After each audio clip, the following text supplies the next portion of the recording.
Okay, so may bagong dating tayo dito. Try natin buksan. Pero bago yan, intro muna tayo.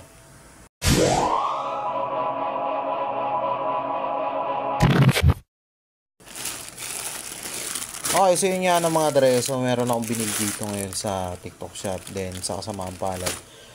Although dumating na siya, yun nga lang, hindi ko alam kung bakit may butas na dito. So hindi ko alam kung may tumingin na. Pero sige, reveal na. Total, nandito na to. Ano tayo magagawa? I-reveal na natin ngayon kung anong laman nitong parcel na to. So yun. Inunit ko na para mabilisan lang. Hindi na tayo papaligoy-ligoy. So ayan. So nakikita na natin ngayon. Bag. Pero dito basta bag.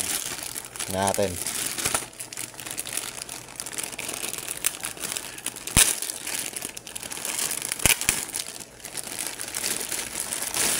Okay. So, bag nga.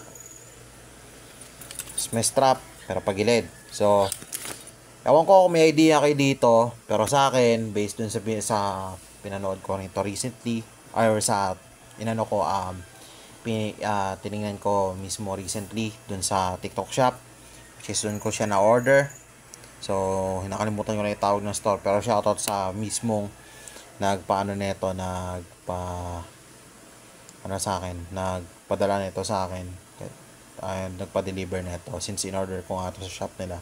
Well, nakuha ko tong bag na to. Basically ito is a shoulder bag, leg bag, motorcycle riding or motorcycle leg bag, which is kadalasan ginagamit ng karamihan sa mga riders ngayon. Then also, ang brand nito is SEC. So, alam naman natin na sobrang kilala and sobrang tanyag na tong brand ng product na ito dito mismo sa Pilipinas, which is isa sila sa mga nagdi-distribute at gumagawa ng mga helmets dito. Then also gloves, meron silang sariling mask, balaklava mask, then meron din silang sarili nilang top box na product. So yun ang mga lineup nila. Then pati ito, hindi ko rin alam na, although yung iba kasi aware ako pero ngayon ko lang napansin na meron pala silang sariling leg bag or mga bags na available. Kung tutusin kasi ito take note lang in order kagaya nung sinabi ko kanina, in order ko ng product na to. Hindi to basta pinadala lang sa akin, hindi to basta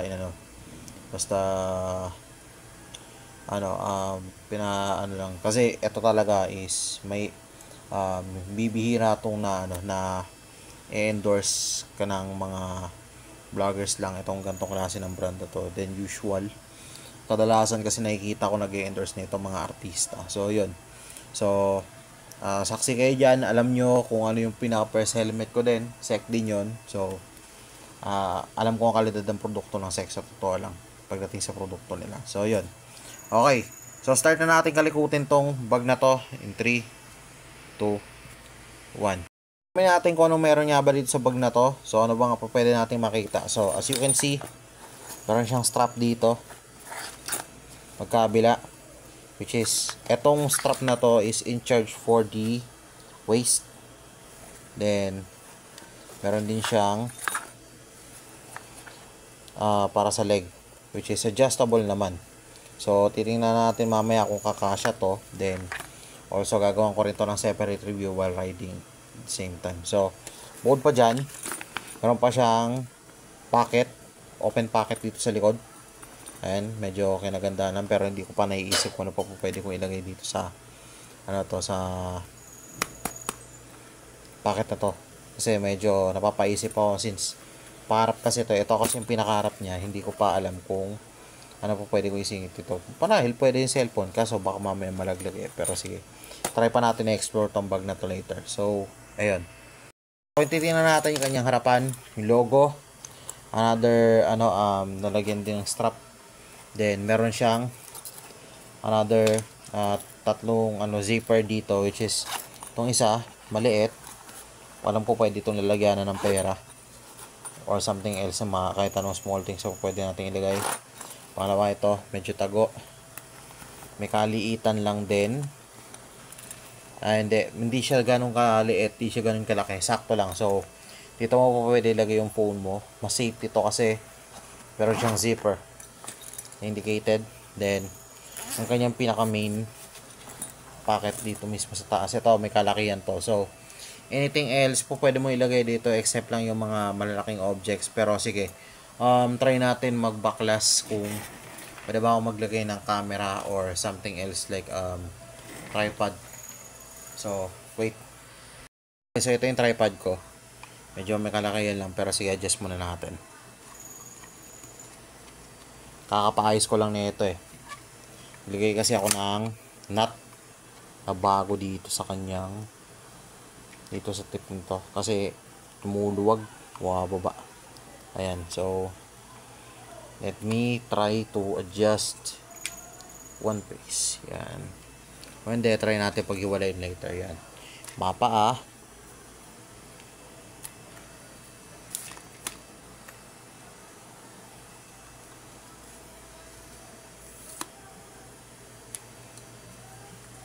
Yan.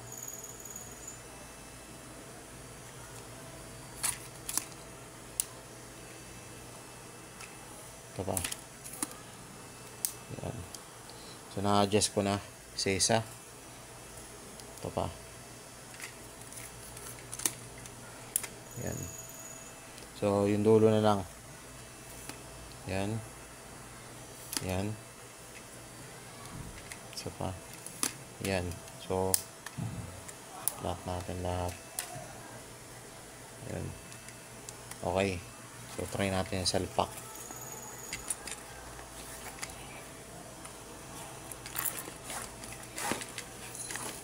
Mahirap pilitin. Pero hindi kaya. Nakalabas kasi talaga eh. Kasi medyo may kahabaan kasi itong tripod na to eh. So, approximately, ang pwede lang talaga sa kanyang ilagay is yung mga, pwede mo lang pala, pwede mo ipasok sa bulsa mo kung tutuusin. Yung iba lang na mga importante lang. So, ayun. Pero, goods na rin kahit pa paano. Ang kailangan ko na lang talaga malaman kung kakasya to sa akin eh. Sige, try natin. Try natin buksan. So, ayan na. Open ko na yan. Open na. Pati itong sa baba, open ko na rin. Ayan. So, try natin. Kung maluwag o masikip. Kaya nga, leg bag eh. Leg bag.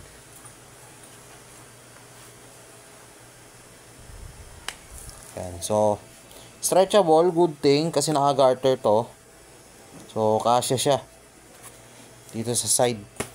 Sa may band parting leg ko.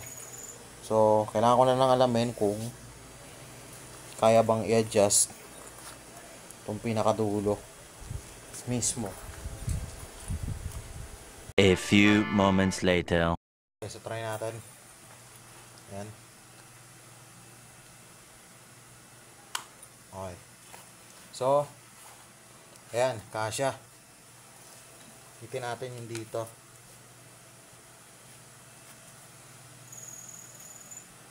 Ayan. So, may strap yan. Ito. Tapos itong sa kabila. So, try natin.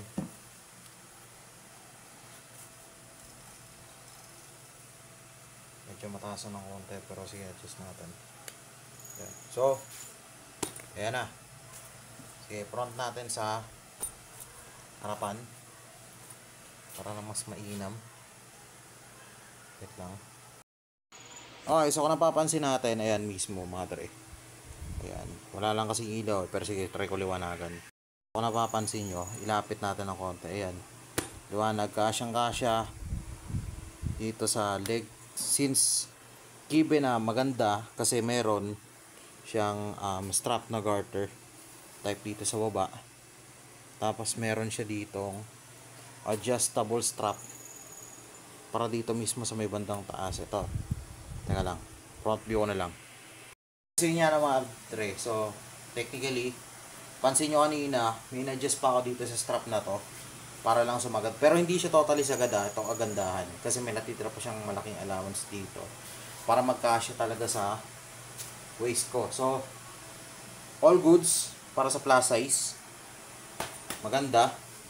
Then, the same time, yung suporta niya na straps dito sa baba. So, good thing kasi, na naka-garter type to. So, di na siya kailangan mag-adjust. Only we have to do is medyo hatakin nyo lang ng konti para mabot yung lock. Then, ayan na, wala. Nakasuporta na yan. May fit na siya. Hindi nyo na kailangan mag-adjust. Ito na yan. Pero, meron lang ako isang nakikitang disadvantage dito. Kasi itong strap niya is naka-garter type, diba? So, pero sige, testingin natin yung quality. Hindi ko kasi sure kung baka lumaylay ito sa susunod or sa mga susunod na mga nakarambol pag nagamit ng gusto. Kasi pag given na garter kasi, pagkatagalan, nai-stretch siya masyado. Which is can cause na maglulose yung garter niya upon the actual using this kind of strap. So, parang sa mga kadalasan mga brief, ganun kadalasan nangyayari. So, yun. Then, pwede ko siya ipwesto kung saan ko man gusto siya ipwesto, pero I think it's more better enough to put it here. Since then, andito naman siya. So, try lang natin ilagay yung phone ko. Kunin ko lang saglit. A few moments later. Mga dre, meron akong phone dito. Ayan. So, ito yung unang phone ko. Pwede natin i-try dito ilagay. So, gusto natin ng easy access. Pwede na dito sa gilid. Kasha. Gilid mo na ng konti yan. Hindi siya magiging problema. Then, pwede ka naman dito maglagay ng anything else that you want to have inside to this pocket. Parang kumbaga, alternative na bulsa mo lang din. Or karagdagang bulsa mo lang din. Pero, depends upon. Dito, pwede ka maglagay ng pera. Dito pwede mo ilagay yung wallet mo for safety. So yan, isa pa rin sa kagandahan. Ang advantage kasi na meron kang leg bag kung tutuusin, ha. Wait lang. Bukod sa cellphone, ano pa po pwede natin ilagay sa leg bag? Ito, ha. Angat natin. So yan, malaking pocket tayo dito. Actually, pwede naman din dito sa small pocket, pero since naglagay na tayo ng phone, hindi na po pwede. So, big pocket tayo. Ayan. Pinaka main pocket niya, pwede ka maglagay ng wallet. Pwede mo ilagay yung wallet ko dito. Ayan. Then also, dito yung aking registration and receipt. So, ORCR. So, convenience lang din, ha. Para, ito kasi, hindi ko naman sinasuggest kasi possibly malukot. Pero, possible talaga siyang malukot. Pero, kaya bahala. Sa akin kasi mas preferred ko to para at least madali kong hugutin. So, andito lahat yon, yung wallet ko, which is easy to access through my dun sa iba pang mga IDs, then also sa pera, yun na rin yung license yan. Kung tutusin, sa RCR, dito mo na rin po pwede ilagay. Yan. So, naka 2 zippers po pala to. Then, dito naman sa pangalawang pocket, cellphone. So, since nandun yung wallet ko, pwede ko na rin sipunin dun yung pera ko kung tutuusin. Pero kung halimbawa naman nagmamadali ka, then meron kang nakuhang sukli, or kahit na meron kang bills na madali gusto mo i-access kagad, pwede ilagay dito. Yan dito mismo sa loob. So, yung nakagandahan kasi dito, ito paano. So, good thing, good siya for plus size. Itong, leg bag na to, komportable niyang gamitin din. Also, hindi ako nahihirapang maglakad din at the same time. Nakaka-back and forth ako. So, yun ang kagandahan. Baka sabihin nyo, bastos, ha. Hindi ganun. So, yan. Easy to access lahat. Isang zip mo lang na ganun. Pwede mo nang kunin yung kung ano man ang kailangan mo dito sa loob. Then also, meron ka na rin dito.